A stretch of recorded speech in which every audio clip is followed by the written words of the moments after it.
Takaru est un homme d'âge moyen, laid et surmené, qui déteste sa vie ennuyeuse. Un jour, après être rentré chez lui après une journée de travail sans intérêt, il s'effondre sur son canapé pour regarder la télévision, mais tout à coup, il se retrouve téléporté dans une dimension étrange, avec Discount Hero X assis en face de lui.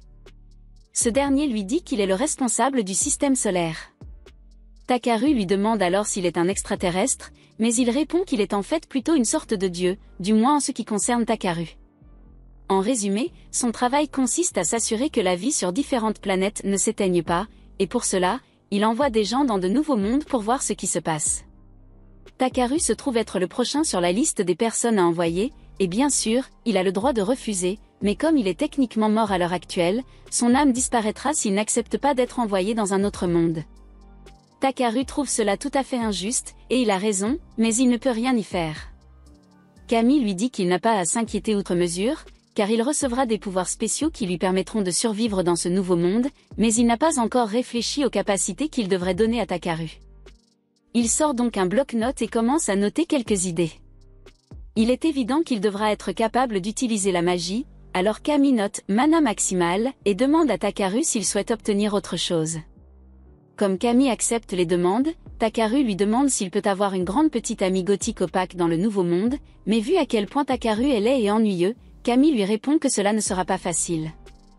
Il promet néanmoins de trouver une solution pour lui une fois qu'il sera arrivé, et en prime, il accorde à Takaru une incroyable capacité de recherche, une compréhension globale des langues et plusieurs résistances aux débuffs.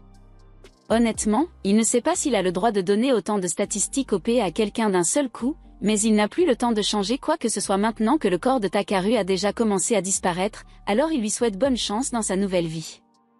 L'instant d'après, Takaru se réveille allongé près d'un arbre. Il comprend bien ce qui s'est passé, mais il se demande ce qu'il doit faire maintenant. Il décide de se mettre en route au hasard dans l'espoir de croiser des gens. Malheureusement, il aperçoit un village tout proche, mais s'y rendre maintenant ne lui serait pas d'une grande utilité, car il est complètement fauché.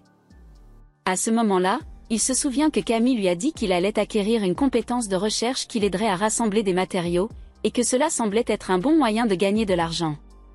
Il tend donc son bâton et crie pour activer la magie de recherche, mais rien ne se passe.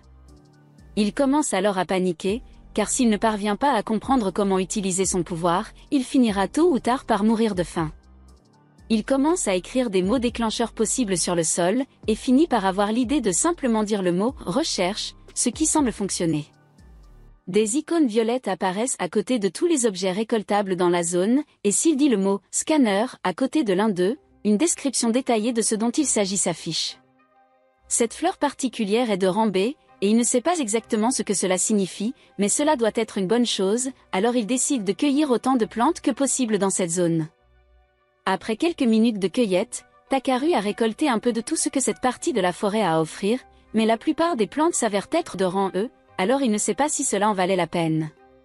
C'est alors qu'il remarque un joli caillou à proximité et se demande s'il a suffisamment de valeur pour être vendu, mais lorsqu'il le ramasse, son scan lui indique qu'il s'agit simplement d'un gros morceau d'ante ou d'excrément, ce qui est dégoûtant, mais l'excrément est classé C pour une raison quelconque.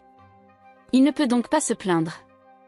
Il a rassemblé suffisamment de ressources pour la journée, il décide donc qu'il est temps de se rendre au village pour voir combien il peut gagner en les vendant. À la tombée de la nuit, Takaru arrive enfin aux portes du village, où il rencontre l'un des gardes. Je ne sais pas si Takaru est vraiment grand ou si le garde est juste très petit.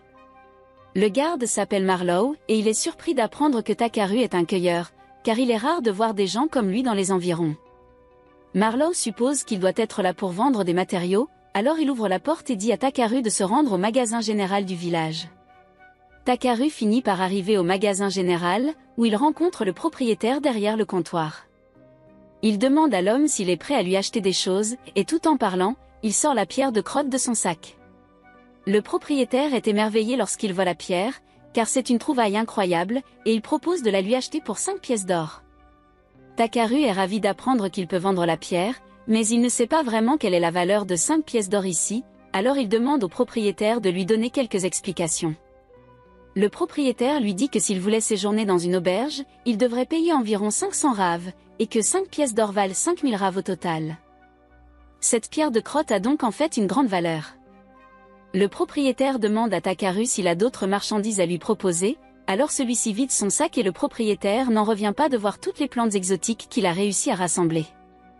Il demande à Takaru pourquoi il s'est donné la peine de venir dans un village aussi isolé s'il avait autant d'objets de valeur, alors celui-ci lui explique qu'il les a simplement ramassés pendant son voyage jusqu'ici. Le vieil homme comprend, et maintenant qu'il a une idée des compétences de Takaru, il lui fait part d'une demande qui lui tient à cœur. Takaru n'est pas venu ici dans l'espoir de recevoir des quêtes secondaires, mais il se dit prêt à aider en fonction de la difficulté de la demande.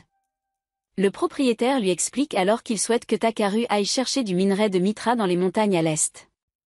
Cela semble être beaucoup de travail, mais le propriétaire se dit prêt à payer 360 pièces d'or pour cela, et Takaru accepte la mission. Cependant, le propriétaire devient alors sérieux et mentionne qu'il y a des monstres dans ces montagnes, ce qui rend Takaru très nerveux. Il va donc devoir être prudent. Cette nuit-là, Takaru loue une chambre à l'auberge du village et il est heureux de pouvoir enfin se détendre. La seule chose qui pourrait améliorer cette situation serait de pouvoir prendre un bain, mais il ne sait pas où en trouver un. À ce moment-là, l'une des femmes de chambre frappe à la porte et entre avec un bol d'eau chaude. Takaru lui demande à quoi cela sert, et elle lui explique qu'une partie de leur service consiste à offrir aux clients des bols d'eau chaude pour qu'ils puissent se laver. L'odeur nauséabonde de Takaru lui a pratiquement fait monter les larmes aux yeux lorsqu'il s'est enregistré, alors elle lui en a apporté sans qu'il le demande. Takaru apprécie le geste, mais il dit qu'il préférerait prendre un vrai bain. Cependant, la jeune fille le regarde avec perplexité, car seuls les nobles et les riches peuvent se permettre de prendre des bains, et Takaru a broki écrit sur tout le visage. Il tombe à genoux en réalisant qu'il ne pourra pas prendre de bain normalement dans ce monde, et la jeune fille voit qu'il est vraiment bouleversé de ne pas pouvoir se laver, alors elle lui dit qu'il existe des sorciers capables d'utiliser des sorts pour nettoyer les autres, et qu'il pourrait peut-être essayer cela à la place.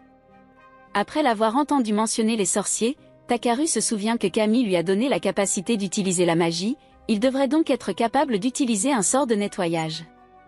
Il est vraiment reconnaissant à la jeune fille pour son intuition, il lui donne donc un gros pourboire et la renvoie chez elle.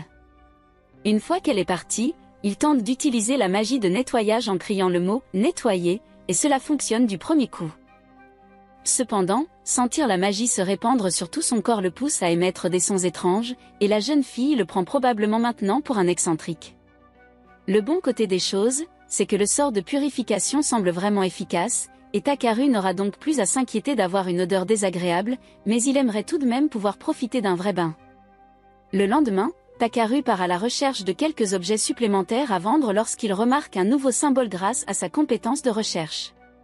Chaque symbole représente un type particulier de butin, il se demande donc ce que cela peut bien être. En y jetant un œil, il trouve un squelette en décomposition sur le sol. Son scan lui apprend que ce pauvre type s'appelle Belria et qu'il a dû mourir en combattant ici il y a quelque temps. Il s'approche pour inspecter le cadavre et trouve alors un médaillon avec une note dessus.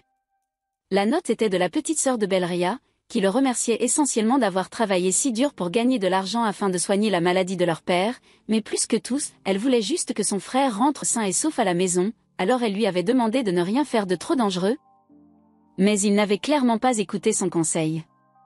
Takaru passe l'heure suivante à organiser les funérailles de Belria, puis, une fois celle-ci terminée, il dessine un cercle et jette un sort pour créer une barrière afin de pouvoir installer son campement. Le lendemain matin, Takaru s'enfonce davantage dans la forêt jusqu'à arriver à la forêt des arbres blancs. Cet endroit est censé être rempli de monstres et effrayants comme tous, Takaru aurait donc préféré l'éviter, mais c'est le seul moyen pour lui de se rendre à la montagne orientale. Il jette un sort de lumière afin de pouvoir bien voir et scruter les environs, mais il ne repère rien de très intéressant. Plus étrange encore, il ne voit aucun monstre dans les environs, alors que cet endroit est censé en regorger. Il ne s'interroge pas trop et décide de profiter de cette étrange absence de monstres pour traverser la forêt à toute vitesse. Cependant, alors qu'il courait, il finit par tomber directement du bord d'une falaise. Il n'y a aucune chance qu'il survive à une telle chute, alors il commence désespérément à réciter des formules magiques pour tenter de se sauver. Heureusement, lorsqu'il prononce le mot « voler », un sort de lévitation s'active, lui permettant d'atterrir en toute sécurité. Il est maintenant coincé au fond d'une caverne, mais il remarque une tonne de minerais dans les parois voisines. Il décide donc d'en profiter et commence à les extraire. Il trouve beaucoup de minerais précieux comme de l'argent, mais toujours aucun signe de mithril. Il décide donc de s'enfoncer plus profondément dans les grottes. Après avoir marché un moment, son sens de la recherche lui signale la présence d'un minerai enfoui profondément dans les rochers, mais avant que Takaru puisse s'y rendre, il sent tout le réseau de grottes commencer à trembler. Il va donc devoir être prudent. Il utilise une explosion contrôlée pour briser la roche, et par chance, il parvient à trouver un minerai mythique, mais en quantité insuffisante. Le réseau de grottes se met soudain à trembler à nouveau, et Takruv commence à craindre que le plafond ne s'effondre. La chose intelligente à faire à ce moment-là serait de rentrer chez lui pour la journée et de revenir quand il saura que c'est sans danger, mais, tel un plongeur fanatique, il décide de continuer à s'enfoncer plus profondément. Il finit par tomber sur une ouverture qui le mène à une magnifique nappe phréatique, et il est vraiment excité car l'eau est éblouissante. Il utilise son pouvoir pour l'analyser. À sa grande surprise, il découvre qu'il s'agit d'une eau magique de dragon ancien de rang S. C'est la chose la plus précieuse qu'il ait jamais trouvée, mais le fait qu'elle provienne d'un dragon ancien l'inquiète un peu, car il ne voudrait pas avoir à affronter l'un d'entre eux. À ce moment-là, alors que Takruv plonge ses mains dans l'eau, quelque chose d'énorme émerge de l'eau et, un instant plus tard, Takruv se retrouve face à face avec le dragon ancien. Le dragon lui crie dessus pour avoir osé s'introduire dans son repère et dégage une pression mortelle pour intimider Takruv, mais celui-ci ne remarque rien d'anormal. Takruv se rend compte que c'est de sa faute s'il s'est introduit dans la demeure du dragon, alors il s'excuse sincèrement pour son erreur, mais cela prend le dragon au dépourvu, car il n'a jamais vu quelqu'un rester aussi calme en sa présence auparavant. Il prend Takruv en sympathie et lui demande s'il est vraiment un humain, car il possède une quantité anormalement élevée de mana. Il dit que la réserve de mana de Takruv pourrait même être supérieure à la sienne, mais Takruv n'a aucune idée de ce dont il parle. Le dragon s'appelle Voldus, et il a un Asmao préféré qui sait que Takruv possède une réserve de mana aussi importante.